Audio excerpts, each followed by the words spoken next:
Nakaramdam ka na ba na parang may mali sa mundong ito?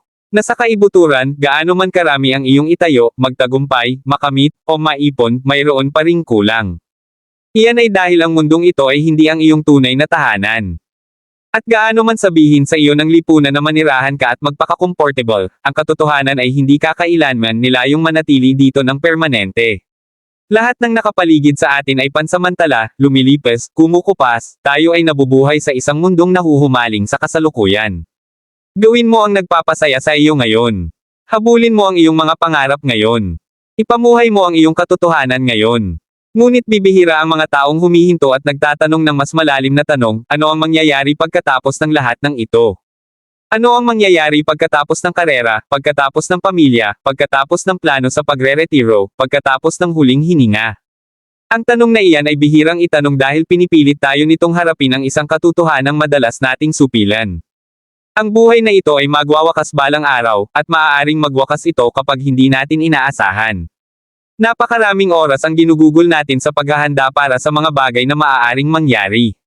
Isang bakasyon, isang interview sa trabaho, isang degree, isang kasal.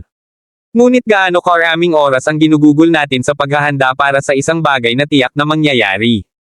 Ang walang hanggan. Inihanda mo na ba ang iyong kaluluwa para sa kung ano ang susunod? Nakikita mo, ang isa sa pinakamabisang estratehiya ni Satanas ay hindi ang pagtigil mo sa paniniwala sa Diyos, kundi ang pagkahumaling mo ng labis sa mundo kaya nakakalimutan mong ang mundong ito ay hindi ang iyong huling hantungan. Ito ay ang pagpapaibig sa iyo ng labis sa pansamantala kaya mo tinalikuran ang walang hanggan. Hindi niya kailangang gawin kang isang masamang tao. Kailangan lang niya na panatilihin kang abala at kampante. Dahil kung makukumbansi ka niya na ito na ang lahat, mapananatili ka niyang hindi handa para sa darating. Si Satanas ay isang sinungaling. Siya ay palaging isang sinungaling. At isa sa pinakadakilang kasinungalingan na itinataguyod niya sa henerasyong ito ay ang ideya na mayroon ka pang oras, oras para magkasala, oras para ipagpaliban ang pagsisisi, oras para mamuhay kung paano mo gusto, at marahil ay magpakabuti sa Diyos sa kalaunan. Ngunit ang katotohanan ay ang kalaunan ay hindi ipinangako. Isang tawag lang sa telepono, isang aksidente, isang report ng doktor, isang tibok ng puso, at ang lahat ay magbabago. Itinuturo sa iyo ng mundong ito na itayo ang iyong pundasyon sa buhangin, sa pera, kagandahan, katanyagan, estado, relasyon, at personal na tagumpay. Ngunit sinasabi sa atin ni Jesus sa Mateo Kabanata 7 talata 24 hanggang 27 na tanging ang mga nagtatayo sa bato, sa kanyang salita, ang makatatagal sa mga bagyo, at darating ang mga bagyo. Darating ang mga pagsubok. Darating ang hindi inaasahan. At sa huli, darating ang walang hanggan. Tayo ay mga peregrino dito, mga manlalakbay na dumadaan lamang. Hindi tayo dapat magpaka-comfortable ng labis. Pinapaalalahanan tayo ng Hebreo Kabanata 13 talata 14, sapagkat dito ay wala tayong nananatiling lungsod, kundi hinahanap natin ang lungsod na darating.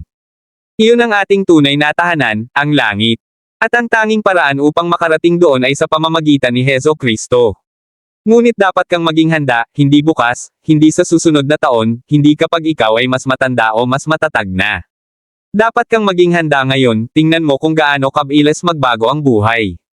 Sa mga nakaraang taon, nakita natin ang buong bansa na bumaligtad. Bumagsak ang mga ekonomiya, sumiklab ang mga digmaan, dumami ang mga natural na sakuna. Ang mga taong dating tiwala sa kanilang mga plano ay nabubuhay na ngayon ng may kawalan ng katiyakan. Ngunit nakita na ng Diyos ang lahat ng ito bago pa man ito mangyari. At ang kanyang salita ay nagbabala sa atin sa lahat ng panahon, hindi upang takutin tayo, kundi upang ihanda tayo. Hindi ka narito nang hindi sinasadya.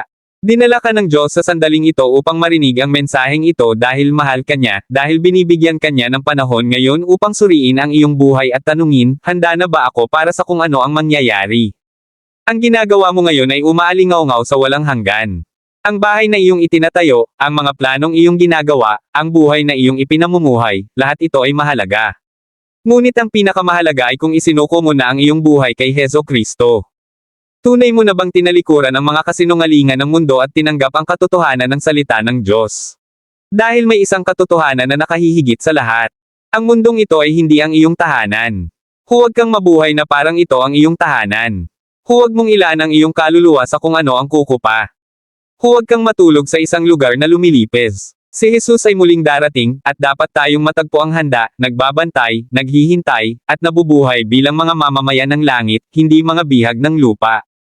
Ang numero unong kasinungalingan na gustong paniwalaan ni Satanas ng mga taong wala pang 50 taong gulang. Sa pag-aaral ng gawin ng tao, mayroong isang bahagi na tinatawag na cognitive bias, at ang mga cognitive bias na ito ay isang bagay na hinaharap nating lahat. Ang cognitive biases ay maaaring tukuyin bilang isang hanay ng mga mahuhulaan na pagkakamali sa pag-iisip na nagmumula sa ating limitadong kakayahan na i-proseso ang impormasyon ng obetebo. Maaari itong magresulta sa hindi lohikal at hindi makatwirang mga desisyon, at maaari itong magdulot sa iyo na mali ang paghusga sa mga panganib at banta. Maraming uri ng bias. Halimbawa, ang confirmation bias. Ang confirmation bias ay nangyayari kapag naghahanap ka ng impormasyon na sumusuporta sa iyong umiiral na mga paniniwala at tinatanggihan ang datos na sumasalungat sa iyong pinaniniwalaan. Maaari itong humantong sa iyo sa paggawa ng mga bias na desisyon dahil hindi mo isinasaalang-alang ang lahat ng nauugnay na impormasyon. Ang isa pang bias ay ang gambler's fallacy.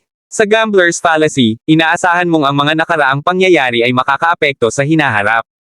Kadalasan, habang mas mahaba ang sunod-sunod na pangyayari, mas malakas ang iyong paniniwala na magbabago ang mga bagay sa susunod na pagkakataon. Ngunit sa katunayan, ang mga resulta ay lubhang hindi tiyak. Ang bilang ng mga tagumpay na iyong naranasan dati ay may maliit o walang kinalaman sa hinaharap.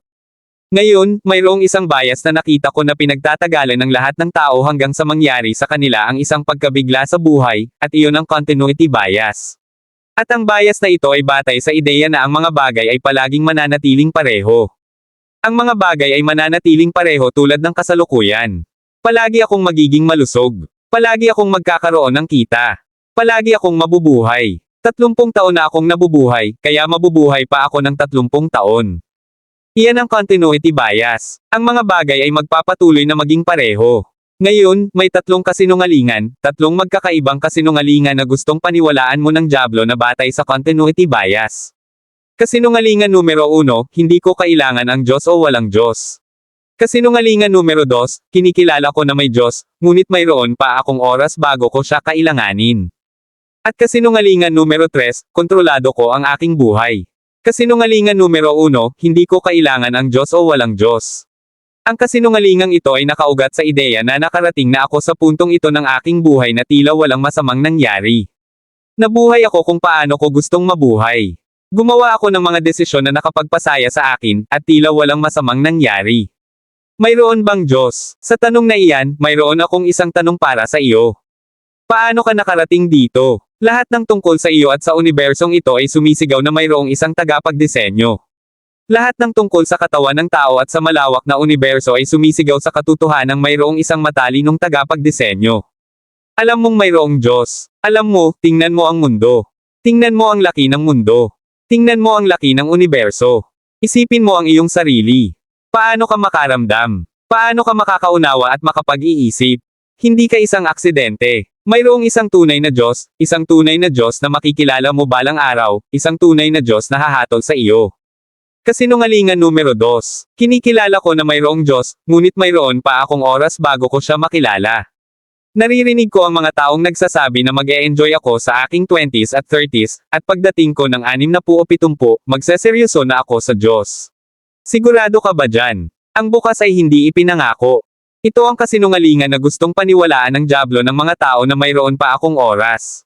Ang kailangan mong tandaan ay namamatay ang mga bata at namamatay din ang mga matatanda. Namamatay ang mga malulusog at namamatay din ang mga may sakit. Ang bukas ay hindi ipinangako sa sinuman. Ngayon na ang panahon upang ituwid ang iyong buhay sa Panginoon. Ito ang continuity bias na tinutukoy ko sa simula ng sermon. Kapag ang mga tao ay gumagawa ng mga desisyon, madalas nilang iniisip na ang mga bagay ay magpapatuloy tulad ng dati. 40 taon na akong nabubuhay sa mundong ito. Garantisado akong mabubuhay pa ng 20 taon.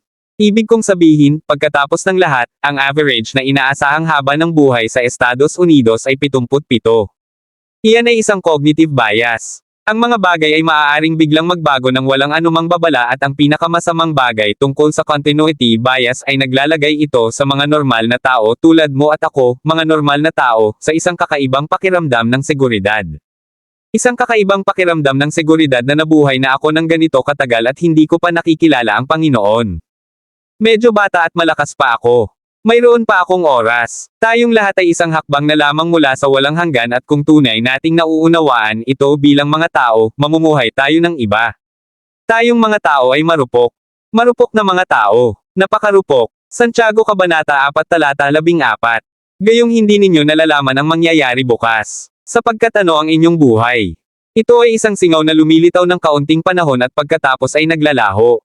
Hiniling sa atin ni Santiago na isipin ang pagiging marupok ng buhay ng tao at ang katotohanang tayo ay nabubuhay at gumagalaw lamang sa pahintulot ng Diyos. At ang ilan sa inyo na nakikinig sa akin ngayon ay kailangang tandaan ang Santiago Kabanata 4 Talata 14 dahil nakakalimutan ninyo ang ating pagdepende sa Diyos. Nakakalimutan ninyo na sa Diyos kayo nabubuhay at gumagalaw at nananatili. Nakakalimutan ninyo na hindi kayo makakahinga ng sunod-sunod kung wala ang Diyos. Nakakalimutan ninyo na ang inyong lakas ay nasa Kanya. Nakakalimutan ninyo na lahat ng mabubuting bagay na mayroon kayo sa inyong buhay ay dahil sa Diyos. Nakakalimutan ninyo na balang araw, makikilala ninyo ang Diyos. Nasanay na akong marinig ang mga taong nagsasabi, mas mahusay akong maglilingkod sa Diyos kapag tumanda na ako. Gagawin ko ito, at gagawin ko iyon.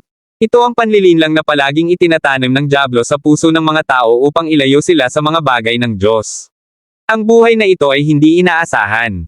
Ang iyong mga plano ay hindi palaging susundin ang plano. Mayroong isang kwento ng mayamang mangmang na gumawa ng mga plano para sa kanyang buhay. Gumawa siya ng mga plano para sa kanyang katandaan. Gumawa siya ng mga plano para sa kanyang pagre-retiro. Gumawa siya ng mga plano para sa kanyang 401k na pagre-retiro, ngunit pinunit ng Diyos ang mga planong iyon.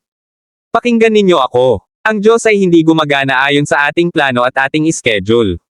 Tayo ang gumagana ayon sa kanyang takdang panahon at kanyang oras. Kasinungalingan numero 3, kontrolado ko ang aking buhay. Habang tumatanda ako, mas lalo kong napagtatanto na tayong mga tao ay hindi nakokontrol. Bawat araw ay sa biyaya ng Diyos. Bawat araw ay sa awa ng Diyos. Bawat araw ay dahil sa kabutihan ng Diyos. Ang tanging magagawa natin bilang mga tao ay iharap ang ating buhay sa kamay ng Panginoon at mamuhay ayon sa kanyang kalooban. Hindi ko sinasabing hindi tayo dapat magplano para sa hinaharap. Dapat tayo. Ang sinasabi ko ay kailangan nating isentro ang Diyos sa ating mga plano, at kailangan nating magpakumbaba upang malaman na hindi tayo ang nakokontrol. Ang Diyos ang nakokontrol, hindi tayo. Lukas Kabanata 12 Talata 16 hanggang 21. At sinabi niya sa kanila ang talinghagang ito, ang lupa ng isang mayamang lalaki ay nagbunga ng maraming ani. Nag-isip siya sa kanyang sarili, ano ang gagawin ko? Wala akong mapaglalagyan ng aking mga ani. Pagkatapos ay sinabi niya, ito ang gagawin ko, ibabagsak ko ang aking mga kamalig at magtatayo ako ng mas malalaki, at doon ko ilalagay ang aking labis na butil. At sasabihin ko sa aking sarili, marami kang butil na nakaimbak para sa maraming taon. Magpakasaya ka, kumain, uminom, at magsaya ka. Ngunit sinabi sa kanya ng Diyos, ikaw na mangmang. Sa gabing ito rin ay hihingiin sa iyo ang iyong buhay. Kung gayon, kanino mapupunta ang inyong inihanda para sa inyong sarili? Gayon ang mangyayari sa sinumang nag-iipon ng mga bagay para sa kanilang sarili ngunit hindi mayaman sa Diyos. Pansinin kung paano sinabi ng mayamang mangmang, ito ang gagawin ko.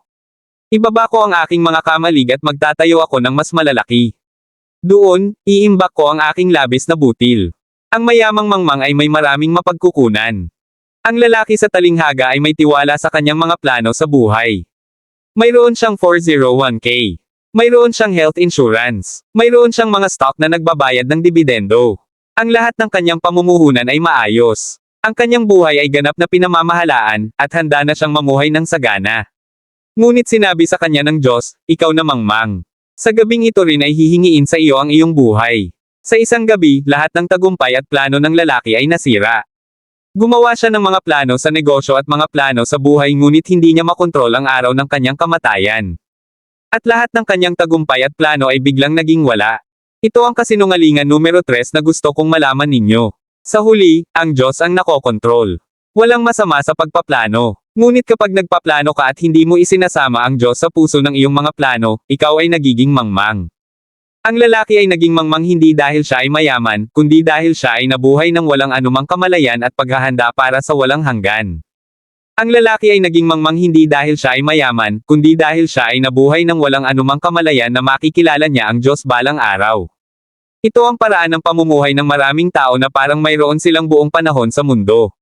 Ang kwentong ito ay isang halimbawa ng isang lalaking naniwala sa kasinungalingan ng dyablo na mayroon pa siyang oras. Ngunit nang walang anumang babala, sinabi ng Diyos, ikaw na mangmang. Sa gabing ito rin ay hihingiin sa iyo ang iyong buhay.